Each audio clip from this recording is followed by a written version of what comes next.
Thank you for listening to another edition of the Business of Fun podcast. It's me, Dave Wakeman. Guess what? I'm hitting the road. I'm flying the friendly skies. I will be going to the Ticketing Professionals Conference in Birmingham, England from the 16th to the 18th of March. That's TPC 2022 at the NEC Center in Birmingham, England, just across the street from the airport. On March 16th to 18th, get your tickets at ticketingprofessionals.co.uk. It is the best conference in Europe. It is probably one of my two favorite conferences all over the world. The other one being in Australia. I mean, come on. England and Australia, that's amazing, right? Okay, but come check it out. I talked to Andrew Thomas, who one of the co-founders. Getting close to 500 people signed up from sports, entertainment, opera, performing arts, theater, attractions, all over the place. A sold-out trade show, and two really, really great keynote speakers, a bunch of really awesome sessions. It looks like it's going to be a real hit. So check it out. It's the best thing going in Europe this year, I think. So check ticketingprofessionals.co.uk. While I'm there, make sure you check me out at the Booking Protect booth. I will be hanging out with Simon and Cath and Hayley, Liam probably, the whole team. I'm going to see if I can do some podcasts from the booth. But check out Booking Protect. Come by, say hello. Make sure you find me. Get the Talking Tickets newsletter, talkingtickets.substack.com. That's me. Friday morning, 4 stories and some links and some blurbs, analysis, action items, all kinds of fun stuff. Check it out. Get it. Make sure you visit my new and improved website, davewakeman.com. There's all kinds of stuff going on there. There's a store. There's many, many, many things coming up.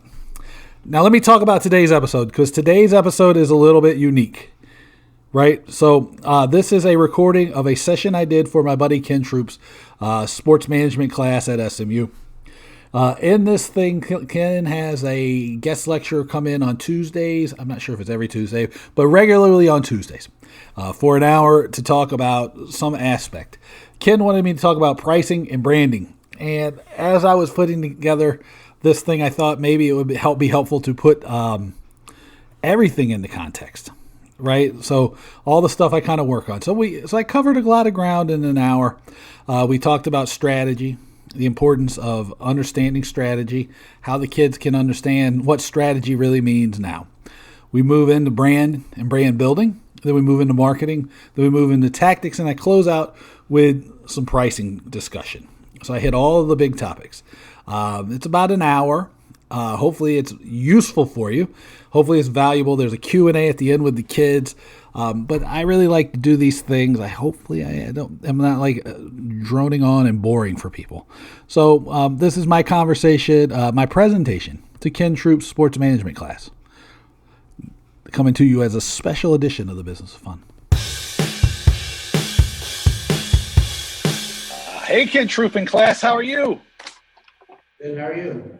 You've caught me while I was trying to plug in my microphone so you could hear me. And your camera, there you are, you're set. There I am. Good show. I figured everybody's like mostly in class, but some people are on Zoom. So I wanted to give you enough time to get into class, because I know that like if the night after Valentine's Day, if you've done it like I did in college, you probably were out late hanging out. Well, no judgment.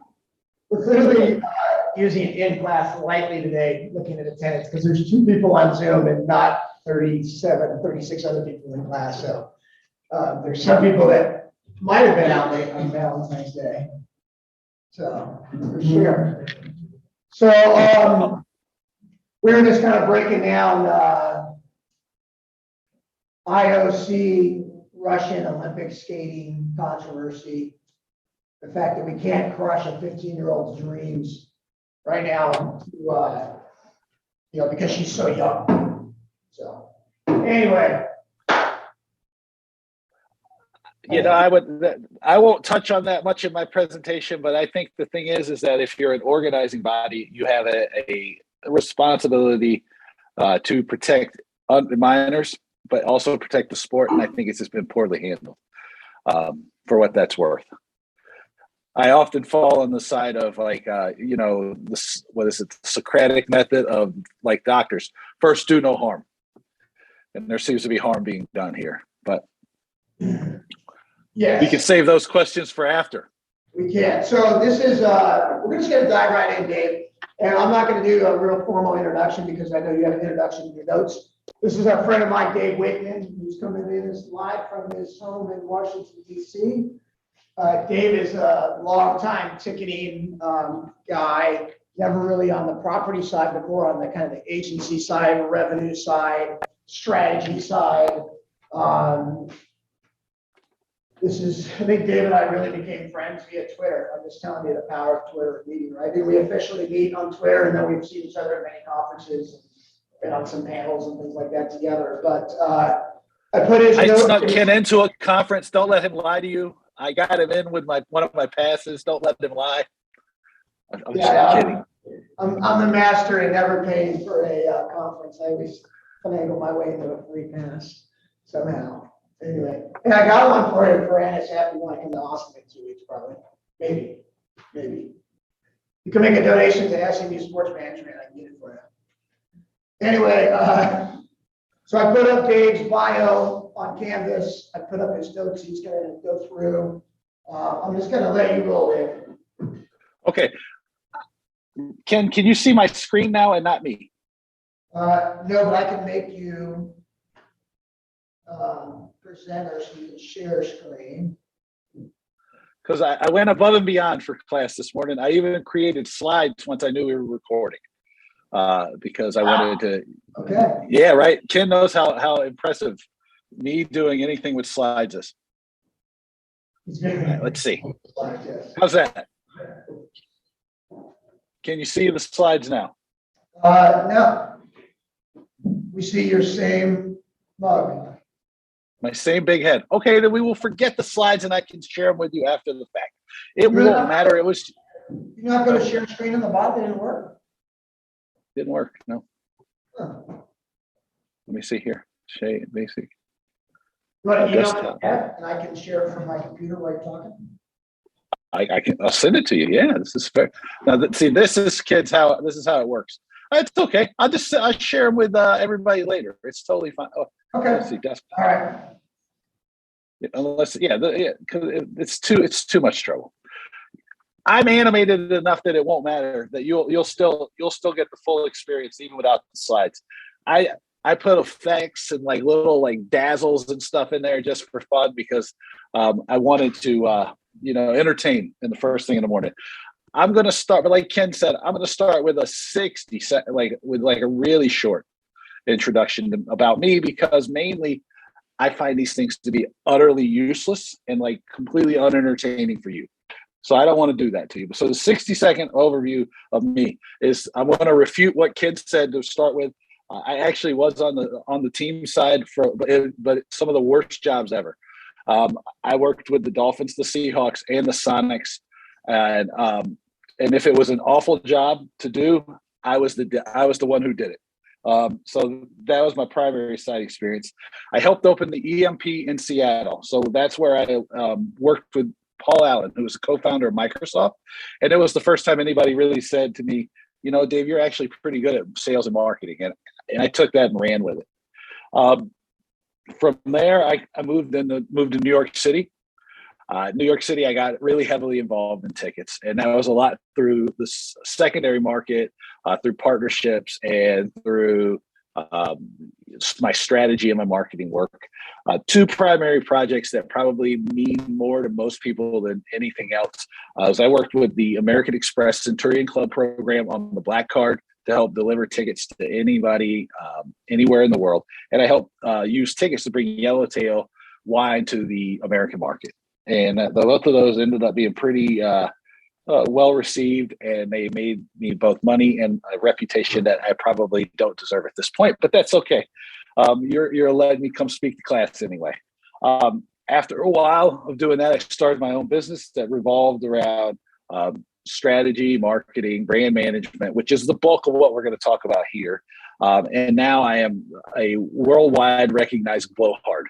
So I had the chance to speak and teach and consult with organizations all over the world, including the Australian Football League, the National Basketball League in Australia, the Sydney Opera, the Sydney Opera House, the National Rugby League, the European Soccer League, so the Championship, La Liga, the Premier League.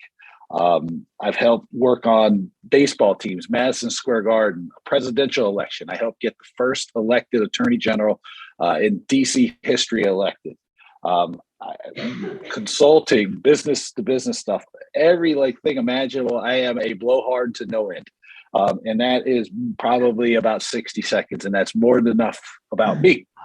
But what I want to cover today is I want to kind of instead of talking about just pricing, which we started when I first talked to Ken about coming and speaking to you, we were going to talk about.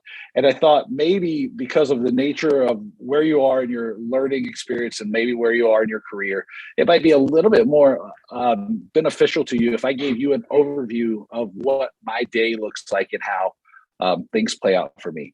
So what I'm going to talk to you about today, and this is where those slides would work, because then I would be able to do, and they would all is I'm going to tell you, kind of lay out what I work on, which is strategy and brand management, marketing and tactics.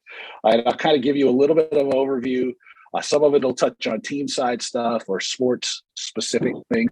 Some of it will be just useful for you as you are taking your classes, thinking about what classes to take, thinking through what areas you should focus on, some of these things.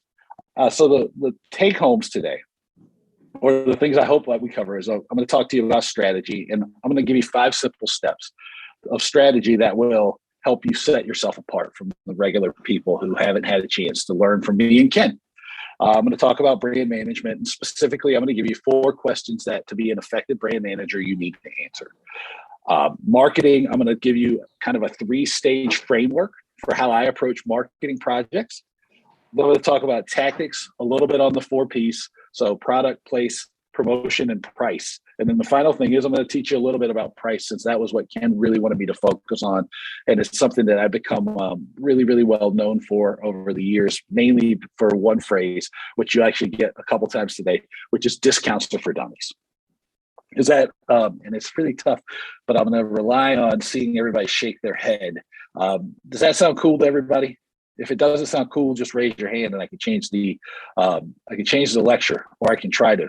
We can totally filibuster. I don't see any hands being raised there. So unless there's one all the way in the back with the blue sweatshirt on. They're gonna hear me talk about discounts for dummies and don't discount and don't devalue your tickets and all that. So, yeah, there is an article that has held up remarkably well over 6 or 7 years called "Discounts Are for Dummies." It has been the single greatest thing I've ever, a piece of content I've ever created. But we'll get to that in a little bit. So I'm going to start out by strategy. And strategy is a pretty, the word gets thrown around a lot. And what it really means is pretty simple. Strategy is just about giving your organization, your business, yourself an advantage. If we're talking about corporate strategy, simply the way I learned it and the way I've come to use it is all about understanding why some organizations, some businesses, some ideas succeed and others fail. Ultimately, strategy is about making your success repeatable. It should be an opportunity to give your business an advantage in the market. It should help you understand, and this is where a lot of my work spends time now, is on helping understand how to create and capture opportunities in every market. Now, the biggest thing, if I can only teach you one thing about strategy this morning, is that I want you to understand that strategy helps you make success repeatable. At the beginning, I promised, and really I'm only going to hit on the really, really top level of these things, because I want to give you the last 5 or 10 minutes to ask questions, because hopefully I'll have done a good enough job of providing you something to ask questions about. But I promised you that I'd tell you 5 things, the 5-step framework that I use with my clients. And so my approach is really, it's 5 ideas that help pull strategy together. Because most of the time when you hear strategy, people will talk about having a TikTok strategy, or having a Facebook strategy, or having a strategy for influencers. Those are all tactics. Strategy is about really understanding these 5 things. It's number 1, it begins with having an ambition for what you're doing. You call it the big goal, a big objective. It's an ambition, right? One of the marketing professor or strategy professors, and one of the people I really pay attention to a lot, is a guy called Roger Martin. Roger was the professor or the dean of the business school at the University of Toronto in Canada. And he calls it, playing to win. And his idea is that you have to play to win. So I talk about having an ambition for your business. Do you want to, what was it? Just Win Baby was the Raiders. A sports business professor at SMU in Ken's case, right? Does your organization want to be a championship organization? Do you want to be the most profitable in your industry? You got to set a goal for yourself. Right now, I'm working through an organization that I'm on the board with through this exact process. And it's very tough to get people to kind of coalesce around an idea, but it's so important because it drives through all the next steps of the process. The second stage is market focus. And that is simply like understanding where you will compete in the market. What area of the market are you focused on? Who is your customer, right? You can't target everybody. Most of the time it doesn't work. So you have to make a choice. Who are you focusing on? Step 3 is about value. Why is somebody going to pick you over someone else? Call it value proposition, call it value, whatever. The big idea is that you have to understand why people are going to pick you over someone else. The 4th stage is resources. Systems, people, places, anything you need to fulfill your ambition, to make the focus and value come to life is number 4. And then number 5, because it so often happens, and this was something that I really ran into early on in my strategic career, is you create this really great strategy and then nobody would take action off of it. So you want to make sure you have action plans for everybody. So the 5 steps are ambition, market focus, value, resources, and action. Never forget about the action, because I'm sure if you're anything like me, when you get going, you start talking about strategy, you're going to encounter so many strategic plans that lead absolutely nowhere because no one ever takes action. That is a subject that deserves its own entire lecture. So does that make sense to everybody so far? Did I offer some value, or did I make myself sound like a complete knucklehead? Not only does it make sense, it's a great quiz or test question. So thank you. Yes, good. There will be tests. I like this. There will be notes. I've got notes for you, so don't worry. Don't let Ken scare you. So we'll move on to brand management then, because brand is really one of those words that gets thrown around a lot. Brand management probably gets lumped in there and comes off just as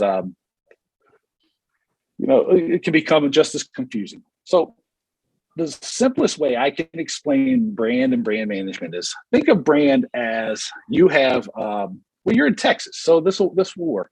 You go out there, you got your brand you're going to put your mark on a cow, right? Because that's like the West, right? I'm in DC, so we don't have cat farms and stuff in the city. But think about it the same way if you were branding you're a cattle rancher and you're branding cattle. You have the opportunity to put 2 or 3 ideas on somebody's head. And you want to make sure that they come through.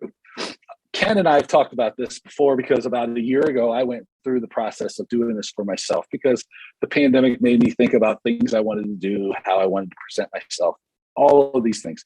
And I decided that the 3 ideas I wanted people to get when they thought about me was focused, effective, and profitable. Brand is just making sure that those 3 ideas are what comes across in everything I do. Brand management, on the other hand, is the process of making sure that happens. And they're confusing. So brand is about the subject, me. Brand management is how I manage this process to make those ideas come across. So brand management is about managing the perceptions. Most conversations end up being misguided because people don't have a definition of what the brand and brand management means. And the difference is huge, because you have to have a brand to be able to manage it. And there's 4 questions that I use to guide people when I talk to them about how they're going to manage their brand. the first question is, who are we targeting, right? So when we get to marketing in a second, I'm going to talk about the 3 stages of creating a marketing plan. The heart of strategy is a concept that I learned about long ago that's called the Holy Trinity of marketing, and that's segmentation, targeting, and positioning. Segmentation is a map of the market. Targeting is picking a destination, right? So the first question to understand how to effectively manage a brand is, who are we targeting? The second question is, what's our position? So why is somebody picking it? It goes back to strategy, the value idea. What's our position? Why is somebody picking us over someone else? The framework I often use to help people understand how to make a good positioning statement is I'll use a classic marketing framework called the 3 C's. And that's customer. What does the customer want that I can deliver better than the competition? And my company can do it now. So customer, I'm trying to make sure you can see the fingers. Customer, competition, company. So you want to give the customer something that your competition can't, that you can deliver on right now. It's as simple as that. And that's the second thing, which is what's our position. The third one's a little bit of an esoteric one until you learn a little bit more about brand management, which I'm going to tell you what it is though. And it's, what brand codes are we using? Now, if I were in class with you, it would be easy for me to show. And I'm going to see if I can see anything here. Ken doesn't use a Mac like I do, but the Apple logo, that is a brand code. Ken, what's on your cup? Ohio University is. Okay, so the logo is a brand code. Brand codes are just representations of the things that you're going to use in every instance to make sure that you connect the brand to the message you're seeing. In most places, I try to tell people to use 4 to 6 different codes. Some people have used as many as 8. Usually it's your logo, it's a logo and 3 or 4 other things. I'm working with, let's see, let me give you a good example.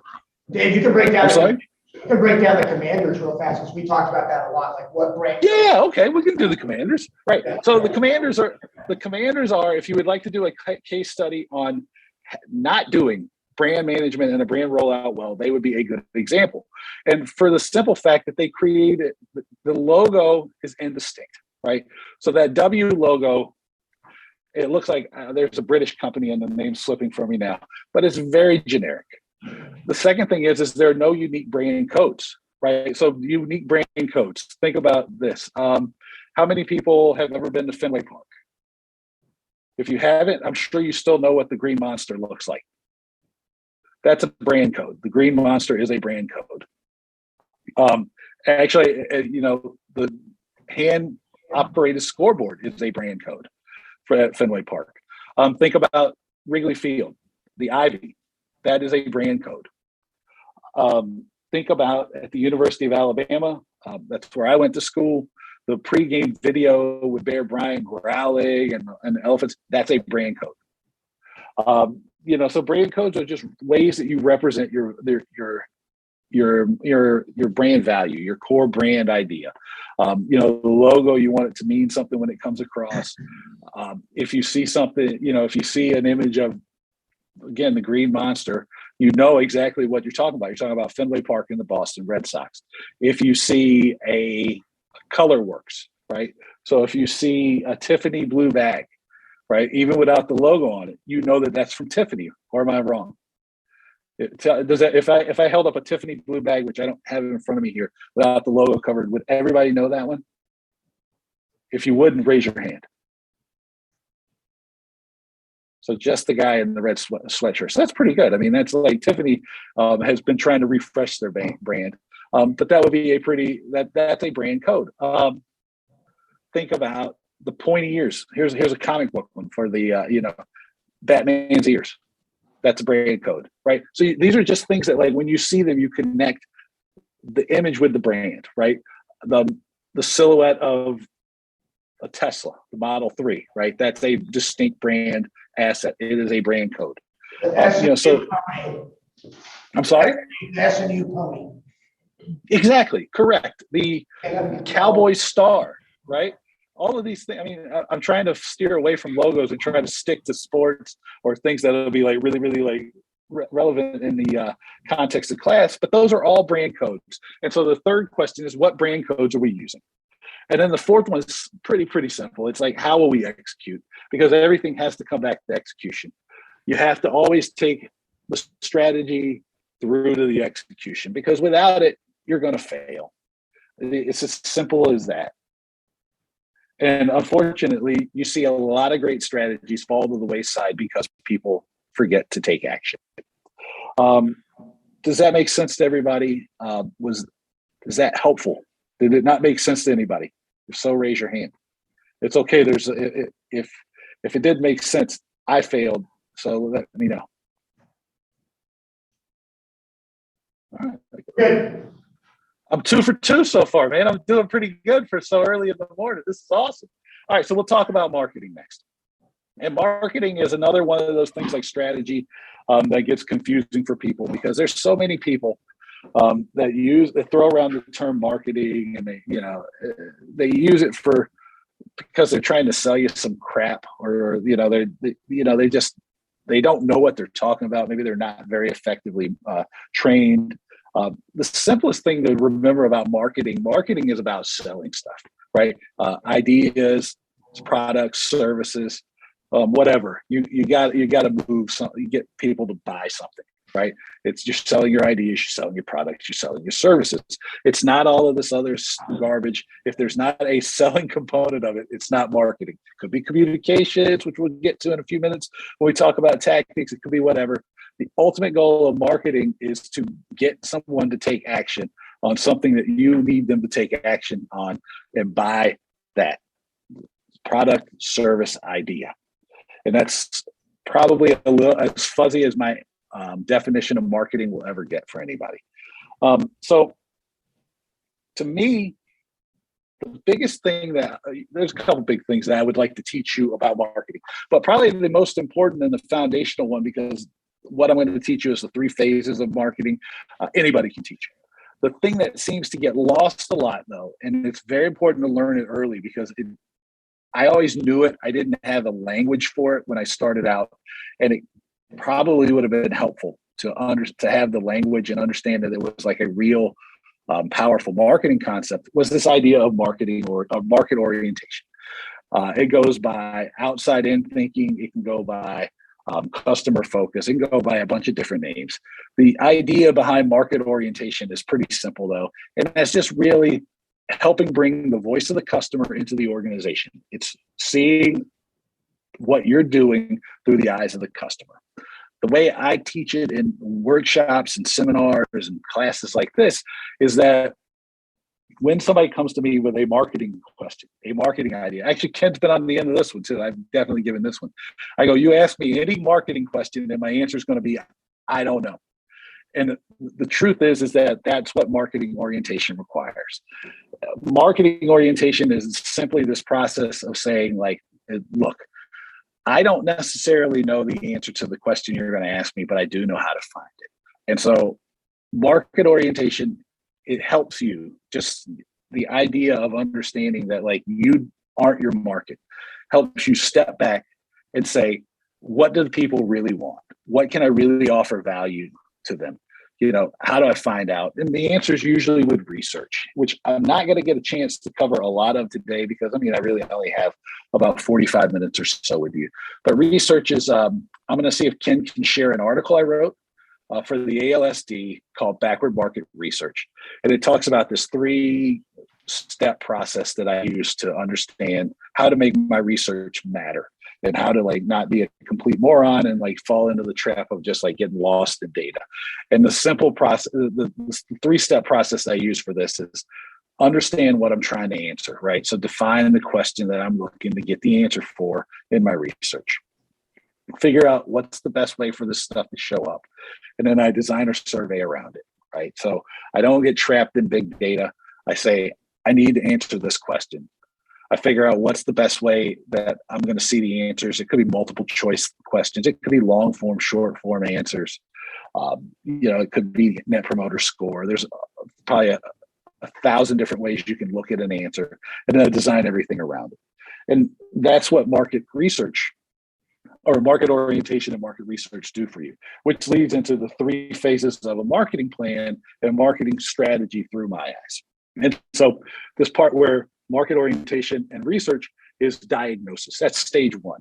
And that's just understanding what the situation you're dealing with is, what some of the challenges you're facing, what the market really wants is. Diagnosis. Part 2 is about strategy. Earlier, I talked about STP, so segmentation, targeting, and positioning. To do an effective segmentation, you need to do your research. It's as simple as that.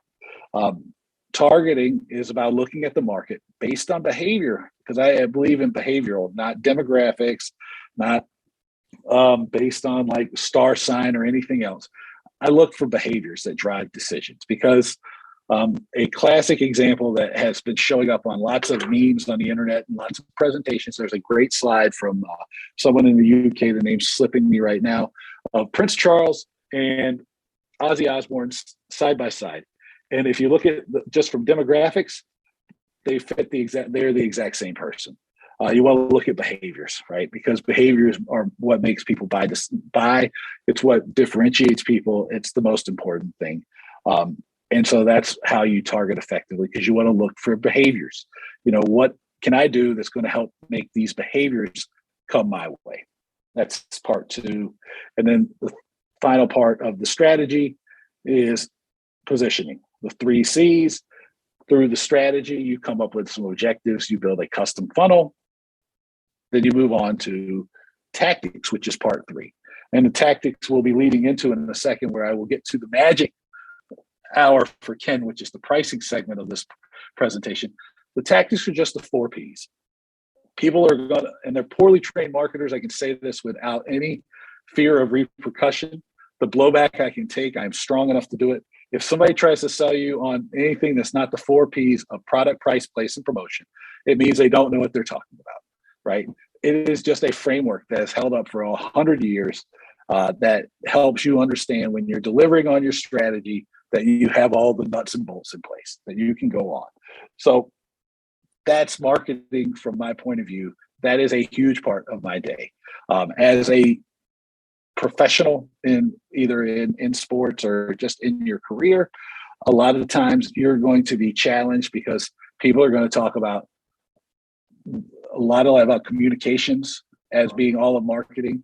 They're going to lose the ability, the idea that selling an idea or selling a product or service is the most important job of marketing. They're going to chase the new shiny bauble idea, tactic. I'm gonna make a joke here. If I'm serious, if I end up hitting the point, though, they'll be great. I'm sure that all of you who have TikTok right now wouldn't be caught dead on Facebook. And then all of us that were early on Facebook, are embarrassed to say we were on Friendster. So whatever it is, these new things are always going to catch on. People are always going to be like, well, this thing is going to change everything. And you have to have that diagnosis and strategy section set up well, because those things are always tactics. And you need to know what the tactical explanation of your strategy is. But like, to get too wed to TikTok now or Facebook 5 years ago meant that you left a big void in your understanding. Does that make sense? Because if it doesn't, it'll make a whole lot more sense when I run through the tactic part. It does, except I don't think anybody in here knows what Friendster is. How about MySpace? MySpace, maybe. Yeah. I heard a little more rumbling for the MySpace. Okay, yeah. So Friendster. I was like, Friendster, I told you it was a joke because I was definitely going to make fun of myself. So it's never making fun of anybody else, but maybe Ken, because I've known him long enough that I can make fun of him and he won't take me seriously about it. But you have to understand, just follow that framework, or at least, even if you're in an organization that is pushing back on it, going like, we have to get our email strategy right, bro. Even walk yourself through the diagnosis, the strategy, and understand that email is a tactic. which will bring us onto the tactic portion of the program. And like I told you just a moment ago, poorly trained marketers will try and pull all this fluffy stuff out of the air. And they will try to tell you that the 6 Ps and purpose and, psychological, perceptional things are all matter. It doesn't. It's just crap, right? And it's crap meant to distract you from the fact that they don't know what they're talking about. The 4 Ps have been around since Rosser Reeves, created them. And they still work. Everybody's trying to make themselves become the next like Peter Drucker or something, but the 4 Ps are excellent framework for you to think through, and it's how you deliver your strategy or your marketing strategy. And there's 4 of them, so you can commit them to memory. It's product, place, promotion, and price. And I hold back price just because I promised to give you a little tour of pricing real quick so that like Ken gets his money's worth, which he didn't pay me, so then he's totally getting his money's worth. Let me run through each of these real quick though. Product, this is what you sell, right? It does pay to think about product from 3 angles, and I talk about this a lot. There's 3 pieces, components of the product that you got to think about. The first one's just think about the core value. That's what somebody gets from working with you in a product, price, promotion, in a tangible or intangible way. That's the core value. The second thing is you want to talk about the actual product. So we're sports, business class. So we're talking about tickets. We're talking about sponsorships. Well, we're talking about product placement in the stadium, things like that. And then the augmented product, which is often not discussed nearly enough, is everything, right? So it could be the ingress and egress. It could be the experience parking. It could be standing in line to get a beer. It could be the cost of things. It could be the neighborhood the ballpark's in. It could be the website experience of buying the tickets. All of that stuff is the augmented product. And it helps to pay attention to all 3 of those areas because you can be as creative within your product design, bundling and unbundling things as you want to be. There's no limits. The only limits are really mostly people telling you, oh, we've always done it that way. So just, be creative, think through those 3 phases of the core value, the actual product, and the augmented product. And you'll have probably a better grasp of the product than most people you encounter. The second P that I want to touch on is place. That's distribution. At a super high level, we're talking about direct and indirect. And in the relation to the context of a sports management class, direct is you're selling directly from your website, your box office, your group sales office. You are handling it. Indirect is likely going to mean, you're putting the tickets up on a travel site, or they're going on the secondary market. The key thing to remember on distribution is that you want to create a distribution strategy for your organization. You don't want to have it imposed on you. Ken, I think if he hasn't touched on distribution enough, maybe it would be something that he should come back to a little bit, just because I'd be curious to hear Ken's opinion on this one. A lot of times the teams, they don't have a distribution strategy really. And what they end up doing is they share their tickets by, either through consolidation deal or selling them with brokers. And then they have no control over how their product is marketed and sold and distributed out in the world. And so you have to be conscious of how do you want your product to show up to your customers. Would that be fair, Ken? Yeah, that's fair, Dave. We just, on Thursday, we'll be breaking down the distribution panic process of recklessly diving tickets out the back door to appear to be sold out. Yeah, this is something I could probably go on for about a while about, but we only have an hour, so we'll this one's going to get short, the short end of the stick here. Promotion is the third P. This is communications. Largely, this is what too many people think of as marketing when you talk about marketing. It is very important to keep in mind promotion, right? Because it is how you get your message across. And if you don't do research, you don't do diagnosis, you don't design a good strategy, you don't have everything else in place, communications can fall flat. It's one of those things that it feels good because you see it out in public, or you can show it off to your friends and family. You can talk about it all the time. But it's a small part. The way my marketing professor taught me way back in the good old days, and I went back and took another class with him during the pandemic, actually 2 classes, is that it's about 9 or 10% of the process. Because if you don't have the market orientation, if you don't have the strategy, you don't have all the other tactics in place, your communication strategy is going to fail. Promotions is very important.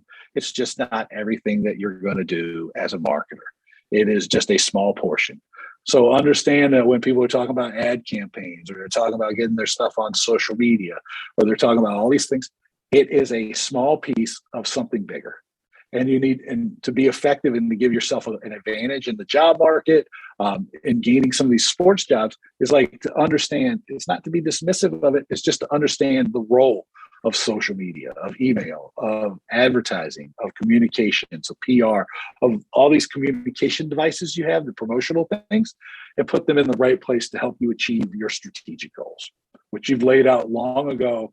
And you're going to be the only young professional in your group, because most of the people that you're going to be around aren't going to think strategically, because most of them have, strategy seems to fall to the wayside far too often in people's educations and learning.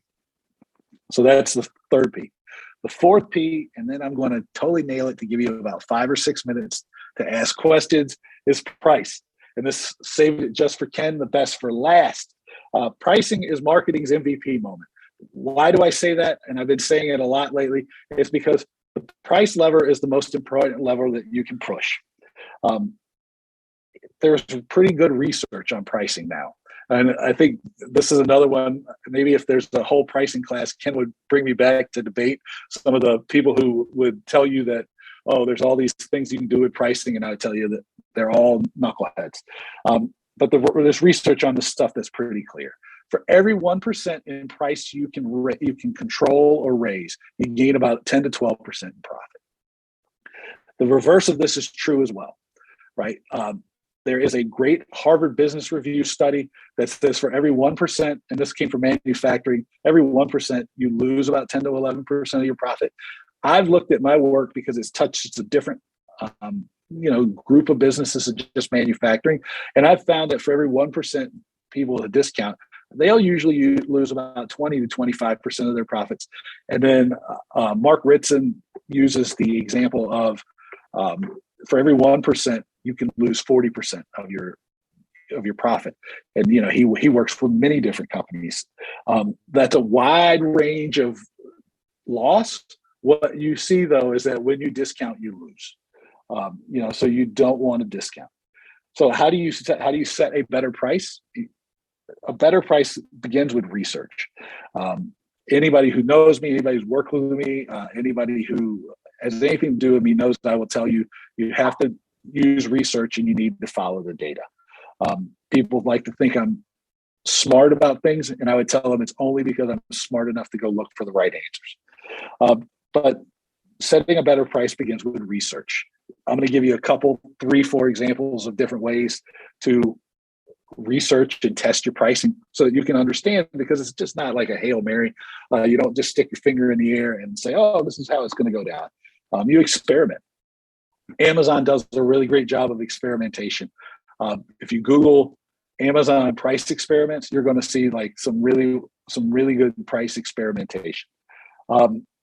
You can also check out, there's a Radiohead case study about when they sold In Rainbows, their album, I think it was about 2003, 2004, digitally over the internet. It was a pay-as-you-go model, and the lessons they learned from that.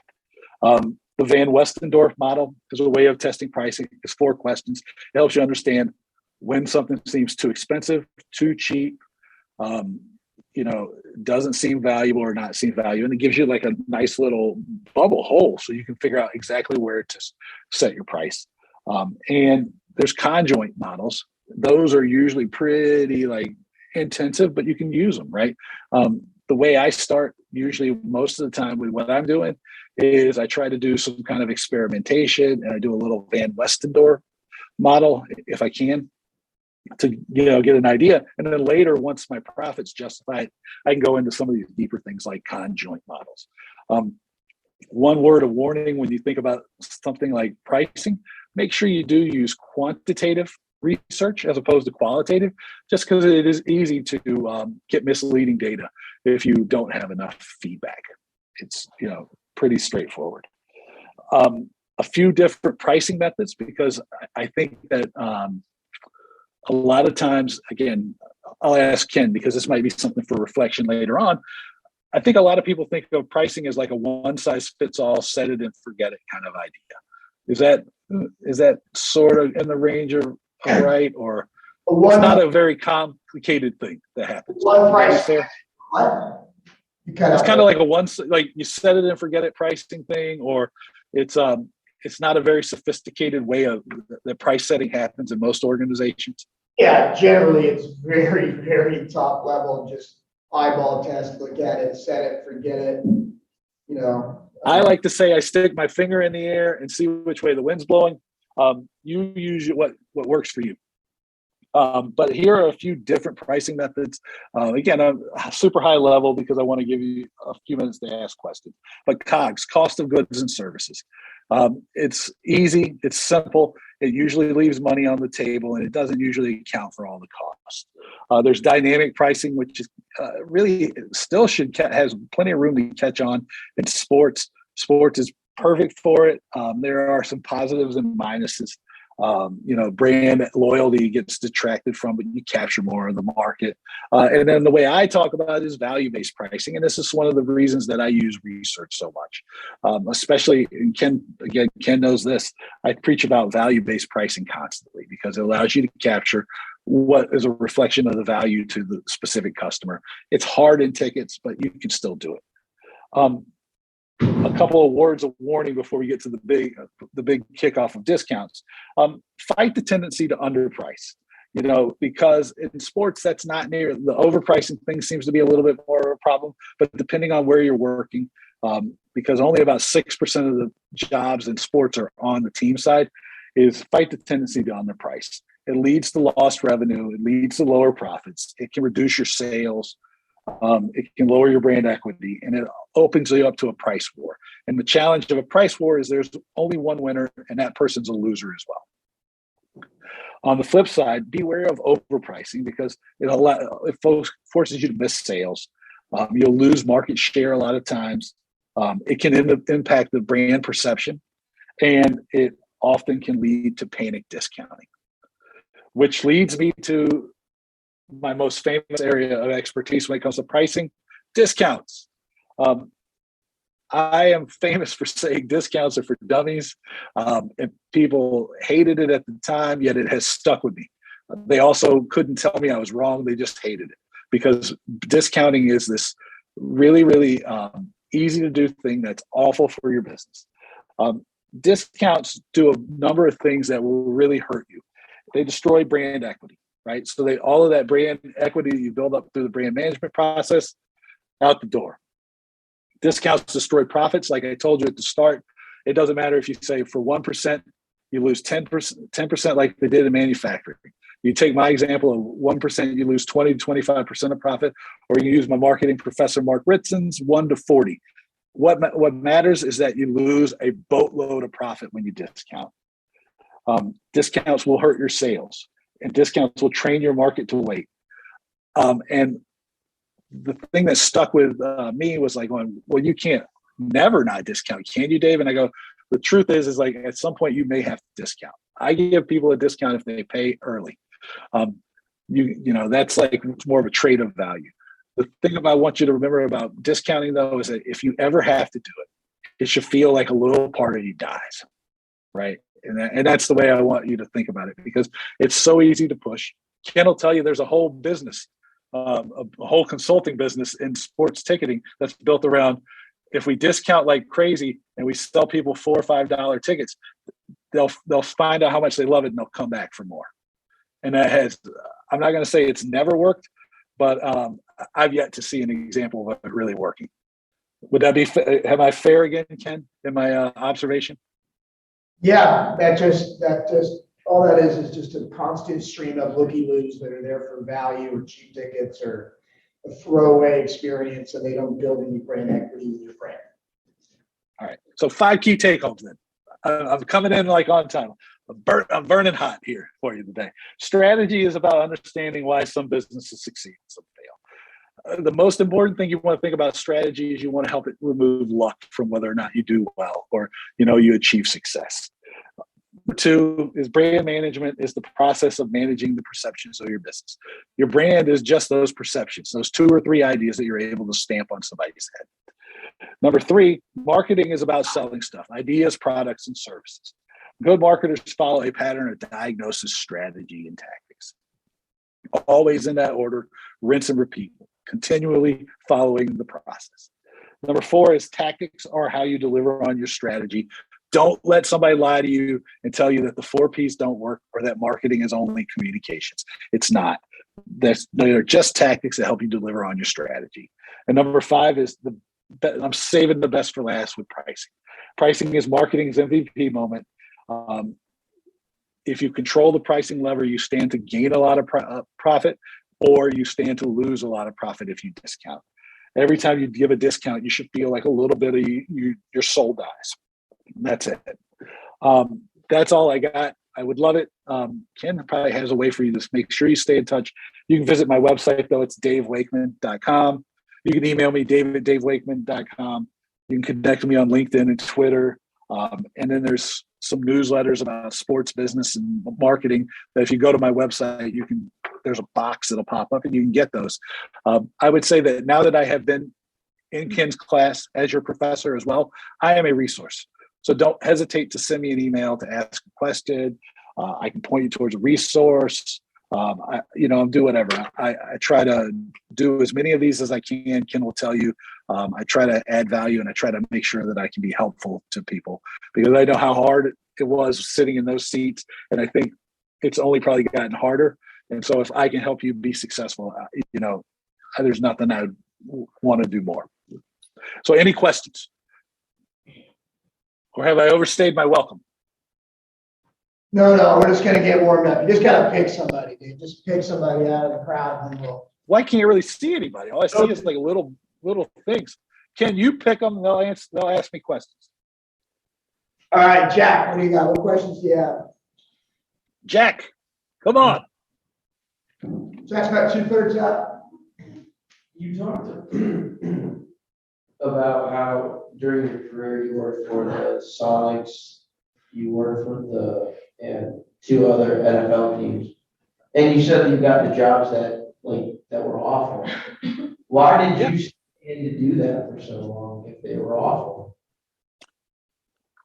Okay, so I did not do them for very long. That's the whole thing. I very quickly decided that that kind of grunt work was not for me. There was nothing wrong with it. I was happy to do it. It was just I worked for the Dolphins on game day aspects and some promotional stuff for about 2 years. And at the same time, I was going to school and I was working in nightclubs. I started out opening nightclubs. And so then, so part of it was working my way through college. And then for the Seahawks and the Sonics, I was doing game day stuff. And it was at a time when I had just moved to Seattle. And I would say I did it for maybe probably 12 to 18 months. And it was part of, again, taking some classes. And it was at a time when I was helping open the Experience Music Project for Paul Allen. And so some of the early stages, there wasn't a lot going on. I didn't know any people in town. So I figured the best way to meet people was kind of keep myself busy working. So my period, doing some of these really, really awful jobs, and they're no awful than any other game day operation jobs were. It was just that I was a 22, 23, 24-year-old dude who didn't care about lugging stuff around and getting dirty was all it was. But as soon as I had a chance to start focusing on marketing and strategy and sales, I took those opportunities and I didn't necessarily go down the traditional path. So it was, hopefully that kind of answers the question, but it had nothing to do with the sports at all. And it was just more of like, at the time, those goals fit me. And then as I moved forward, they didn't fit me as well. And I made a change. Dude, what did you learn in those first 3 opportunities just to be in buildings and to be around fans and sports individuals? What did you learn that you use today? What did I learn that I use today? Okay, so let me give you 3 things that I learned. Number one, I learned the importance of connection with the fan, right? And I think this will hold up, and Ken would probably say, I know that like there was a profile about sports tickets a long time ago, or maybe last year, the ESPN article that I was featured in that talked about me being the voice of the fan and the customer. And it's so important. And sometimes it's hard to keep the customer and the fan in mind. The fan gets dismissed. A lot of times in my research, the fan feels like they're dismissed.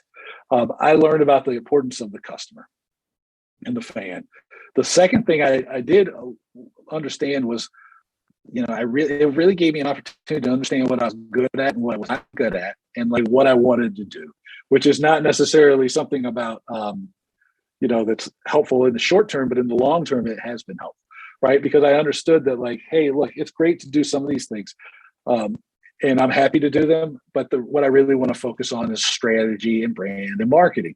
And so having that lesson and widening the base of my experiences, that was super helpful. And it taught me a lot because I learned how to be self-reflective.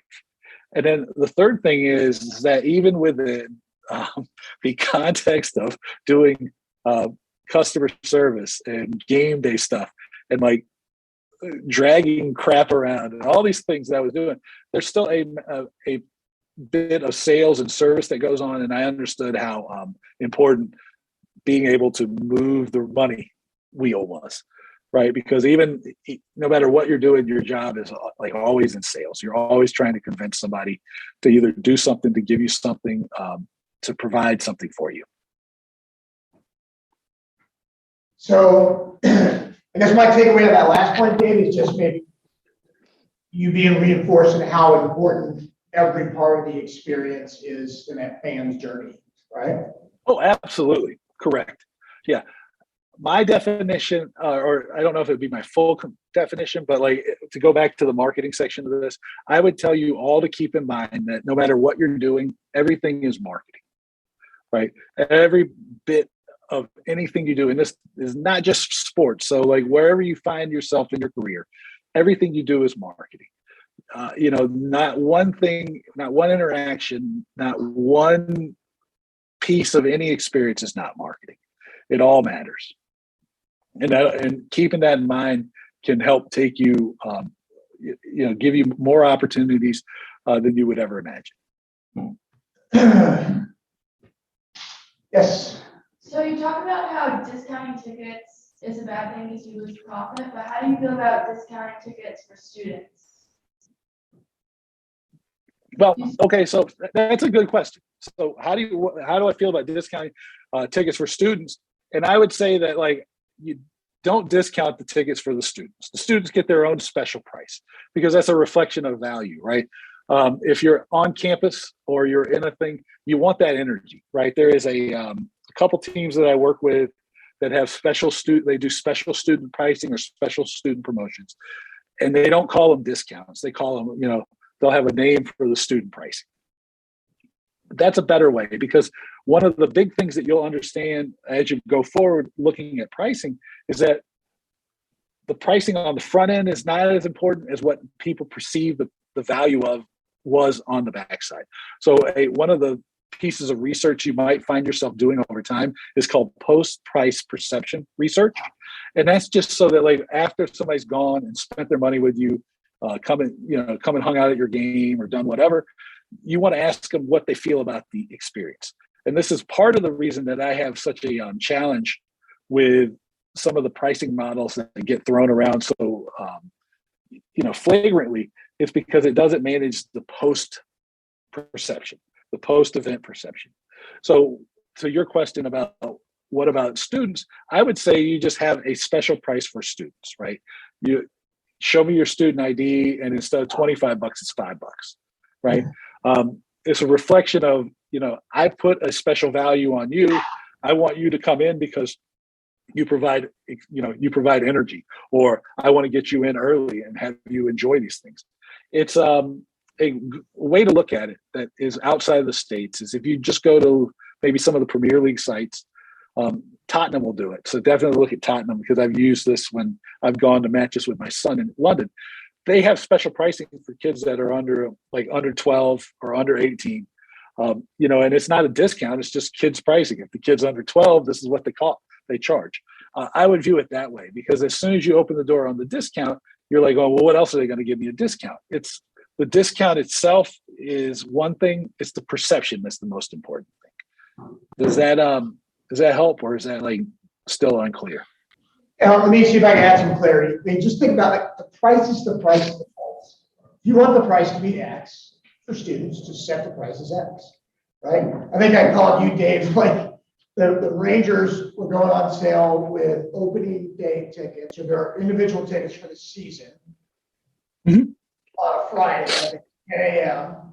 And they started Facebook messaging and targeting people with ads that, hey, good news, we're going to offer for the first 12 hours of on sale, we're going to give you a discount if you buy in that first 12 hours, like X% off or whatever.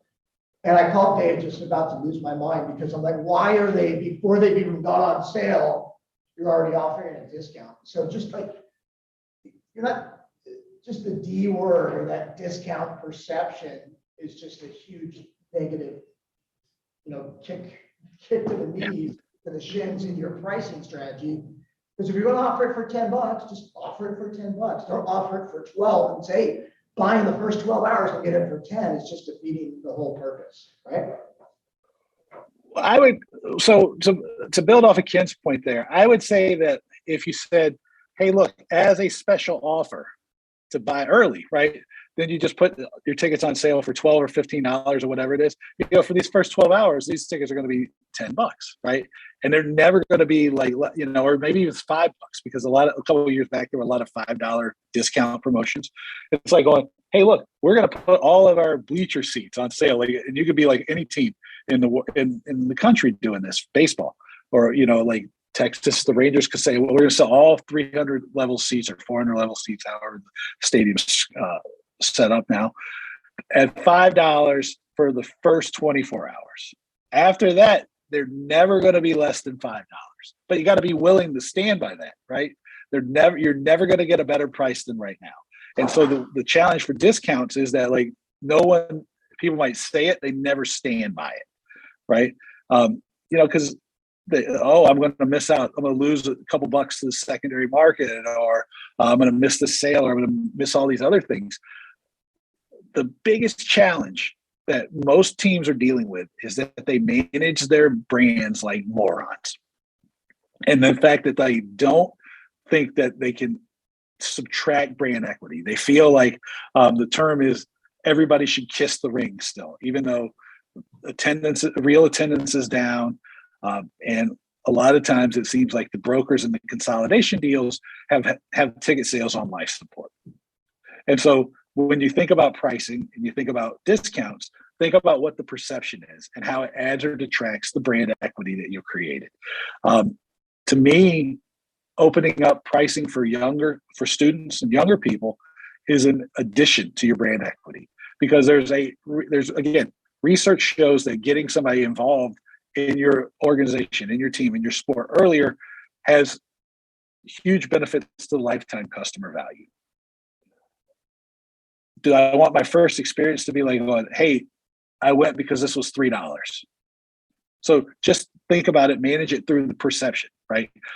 I'm going to sell these tickets, these first 1,000 tickets for $5. And then once that's it, that's done. Or sell the first 1,000 for $1 each, right? Baseball got so much inventory, they don't know what to do with. Sell the tickets for $1. If somebody sells them on the internet, Facebook, or StubHub for $20, who cares, right? What it is you move those tickets and you never go below that price. Stop trying to play a game that you can't. You're not even sure you're playing. Play the game you're in. The trap, Dave, right? That what 80% fall into, or whatever the number is like, instead of just here's the price and here's the offers that are going to be offered with that price. they're saying, here's the price, and then the next day they go, oh, but here's all the discounts you can get on top of that price. Yeah. Whatever, it's just the cart before the horse. It's okay to have offers. You just have to set the offers and the on sale. We did that all the time, and it works. We can buy early, get X off, or whatever the percentage is, but you have to announce all those things before you lock in and set your prices. What happens is teams go, here's all our prices, here's everything, and then they start offering throughout the seasons, peppering in, because they lose 8 games in a row. Like, oh crap, we got to figure a way to get tickets sold for this Saturday because I got to sell out, and then they start to offer. It's not part of the strategy. Short story. Yeah, I was gonna say it's the challenge of that you're always gonna fight. This is like, if maybe, I don't know. I feel like hopefully there's a bunch of stuff you took from this, and I keep saying, oh, if you take this thing, because maybe I've learned a little bit over the years. Keep in mind that you always want to put strategy before tactics.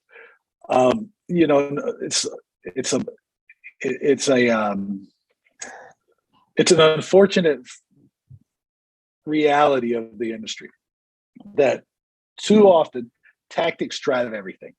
And what happens when you're so tactically driven is that it feels good to discount because at least you're doing something, right? It feels good to throw out a promotion because at least you're doing something, right? Feel like you're creating flexibility for yourself, right? By not planning out your pricing and your promotions in advance, right? It feels good, but what it really does is it sets you back. And the reality of psychological studies of this thing, of marketing have done, is that when you start discounting, right, which is like a sign that you don't have a strategy. That's like my number one sign that you don't have a strategy, is when you go crazy with your discounts, is that it takes 7 to 10 years to mentally reframe the conversation. So for 7 to 10 years after you start pricing discount, price-based promotions, you're going to be a discount brand in people's heads. You're going to fight that perception for the better part of a decade. I have one more question, but let's see if there's any other questions. Jack?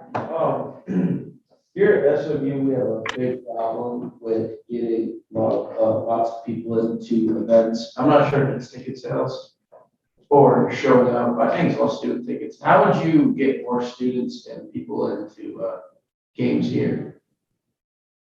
How would you get more students into games? I mean, I'm not going to have a really great answer for you because, there's going to be a lot of context involved in this. I think, though, the first thing is you got to look at, you got to do some research around what people are doing besides going to the games. That's the first thing, because you want to know why people are choosing to, maybe, are they choosing to study? Are they choosing to have a job off campus? Are they going to the movies? Are they Netflix and chill? What are they doing? Because you need to know what that is to begin with. The second thing from there is going, if you know why people are not choosing not to go to a game, what can you do to change that, right? So you use that sort of positioning statement, right? So the 3 C's. What can we do for the students that all those other options that we can deliver on right now? And you go right through that. And then you execute on what you find. So again, it's like diagnose the situation, follow your strategy, and then you develop some tactics to discover it. To give you specifics, I'd have to do a little research. And that's that's usually the answer to everything. It's start there and figure out what's really going on. Does that help, Jack? One of the biggest issues, they have barrier to fun issues here, right? Barrier to the experience. A lot of times they have late afternoon games. But this crowd's very conditioned to come, leave at halftime, go home, nap, get ready for the Boulevard at night, or not the University Boulevard or whatever at night, to go out, right? And they don't make it easy for people to make games, in my opinion, to have. They don't have enough cash, portables for beer and stuff like that for those that can drink.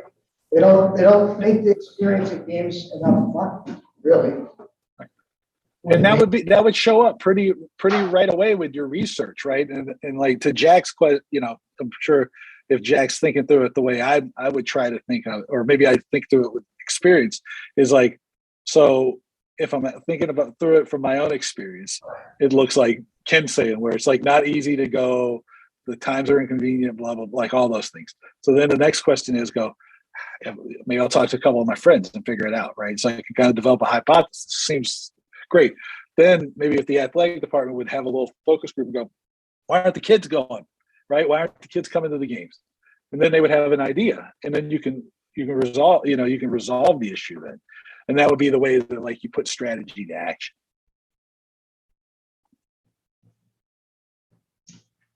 One last question. Or research to action, sorry. Anybody else? I think hopefully some people in here have already signed up for your newsletter, Dave, because I think it was on my recommendation earlier, and I definitely tweeted stuff. And you can definitely, anytime you want to give us a quiz question, just use our hashtag for the class. Anything on the hashtag is they'll open for a quiz. So. Oh yeah, I'll drop some secret notes in from today's lecture. Yeah. All right. Any last questions? All right. Thanks, Dave. We appreciate it. Thank you so much for humoring me and listening to me. I hope it added value. Again, don't hesitate to use me as a resource. Definitely don't hesitate.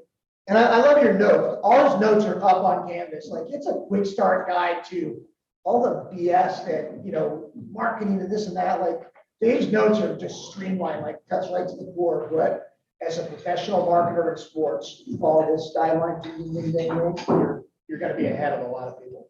So. Yeah.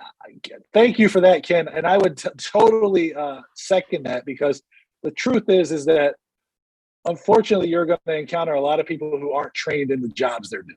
And that's not like to put them down. It's just like a reflection of reality, because everywhere I go, most of the marketing people aren't really well trained.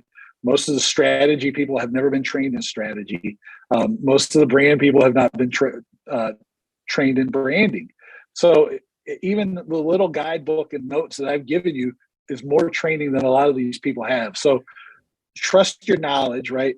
Find good resources, and and don't be afraid to like stand up for your ideas.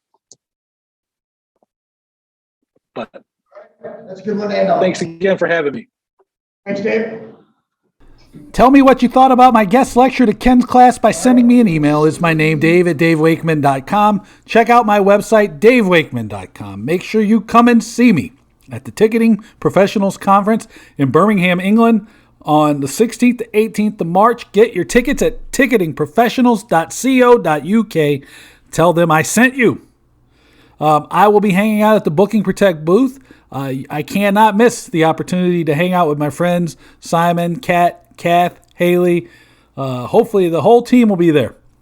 It'll be great to see everybody. Vicky always brings me great presents. It's great. Vicky, if you're listening, more presents, please.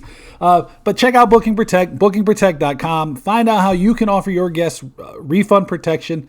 Just like the Sportico article talked about, refund protection has become more and more important for people as the tickets have gone on sale from the pandemic. The more uncertainty, the more challenges in the world, every time there's like a hiccup with the virus, all of that stuff adds up and makes people look and yearn for refund protection and peace of mind that they can get from having even something as simple as refund protection to protect the purchase of their tickets. Make sure you check out the Talking Tickets newsletter. It's at talkingtickets.substack.com. 4 stories and a section with blurbs and ideas. Each Friday morning, it probably is one of the more popular things I do. It gets read around the world. It's great. talkingtickets.substack.com. Get that. I think I mentioned it at the start, but I'll mention it one more time. Plug. Right, codify.